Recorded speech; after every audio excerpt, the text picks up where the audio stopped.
नमस्कार।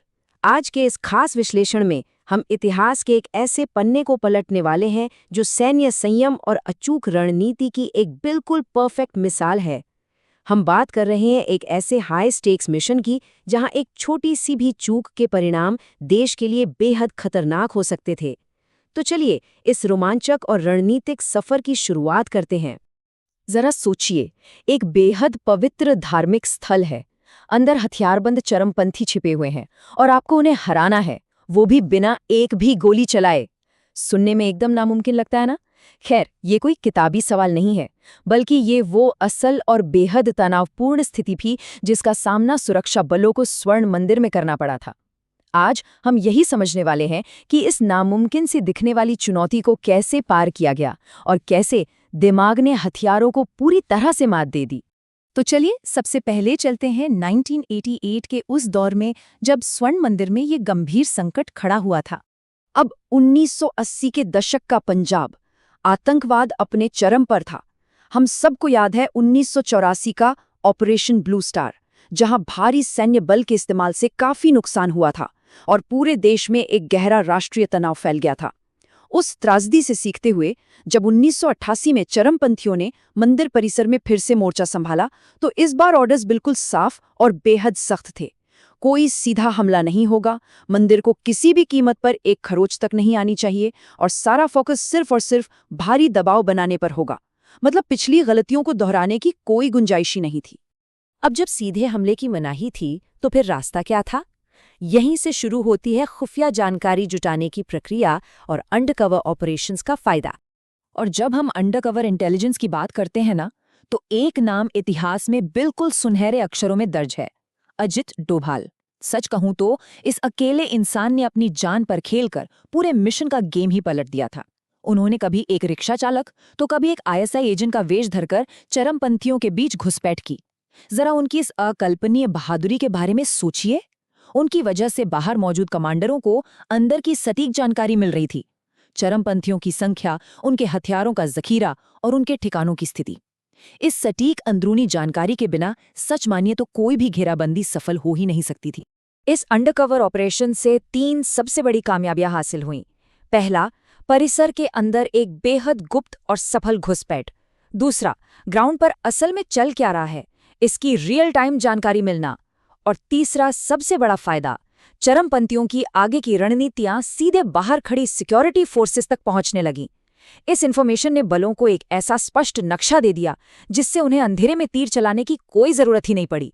ये जानकारी ही उनका सबसे बड़ा हथियार बन चुकी थी।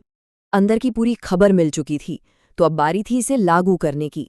आइए देखते हैं इस रणनीतिक घेराबंदी और केपीएस गिल के मास्टर प्लान को। बाहर से पूरा कंट्रोल अपने हाथ में लेना अब सबसे बड़ी प्राथमिकता थी। गिल के मास्टर प्लान के तहत 3 बहुत ही सदे हुए कदम उठाए गए। स्टेप 1, एनएसटी कमांडोज और सुरक्षा बलों ने परिसर को चारों तरफ से ऐसे घेर लिया कि परिंदा भी पर न मार सके। स्नाइपर्स ने हर ऊंचे मोर्चे को अपने कब्जे में ले लिया था।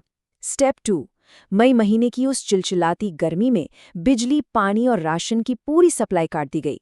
और स्टेप 3, जो वाकई एक बहुत ही बोल्ड मूव था, उन्होंने मीडिया को पूरे ऑपरेशन को कवर करने की इजाजत दे दी। दुनिया खुद अपनी आंखों से देख रही थी कि चरमपंथियों को कैसे अलग थलग किया जा रहा है, ताकि कोई झूठी अफवाह न फैले। ये सब सुनने में आसान लगता है, लेकिन असल में ये एक भारी साइकोलॉजिकल वॉर था। यहाँ सीधे हमले से कहीं ज्यादा अहम था धैर्य। इस ऑपरेशन में समय खुद एक बेहद असरदार हथियार बन गया था। पहले दिन जब पूरी तरह से आइसोलेशन शुरू हुआ, फिर जैसे जैसे दिन बीतते गए, उस भयंकर गर्मी में अंदर का राशन और सबसे जरूरी चीज पीने का पानी खत्म होने लगा। बाहर स्नाइपर्स तैनात थे, मतलब अंदर कोई भी हलचल सीधे मौत को बुलावा देने जैसी थी। बिना किसी सीधी गोलाबारी के सिर्फ इस घुटन और प्यास ने चरमपंथियों को अंदर से तोड़ दिया। अंतिम चरण तक आते आते उन्हें यह एहसास हो चुका था कि अब यहां से बचकर निकलने का कोई रास्ता नहीं है। सुरक्षा बलों ने अंदर घुसने की एक भी कोशिश नहीं की। बस हताशा और खत्म होती सप्लाई ने सारा काम कर दिया।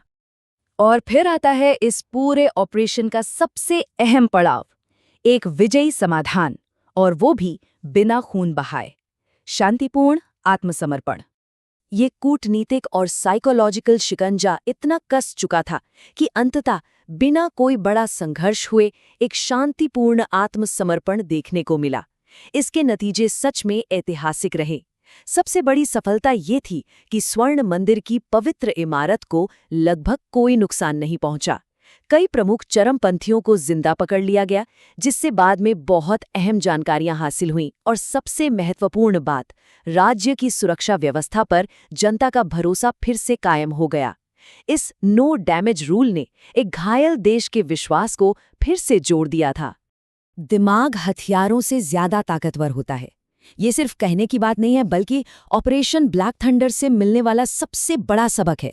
जब एकदम सही रणनीति, सटीक खुफिया जानकारी और अटूट धैर्य का मिलन होता है, तो बड़ी से बड़ी जंग भी बिना कोई भारी नुकसान उठाए जीती जा सकती है।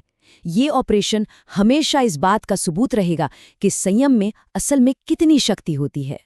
तो अब एक अहम सवाल, भविष्य में हमें किस ऐतिहासिक या सामरिक ऑपरेशन का विश्लेषण करना चाहिए?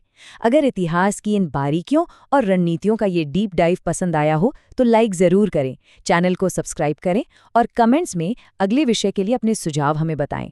इस ज्ञानवर्धक विश्लेषण में साथ जुड़ने के लिए बहुत बहुत धन्यवाद।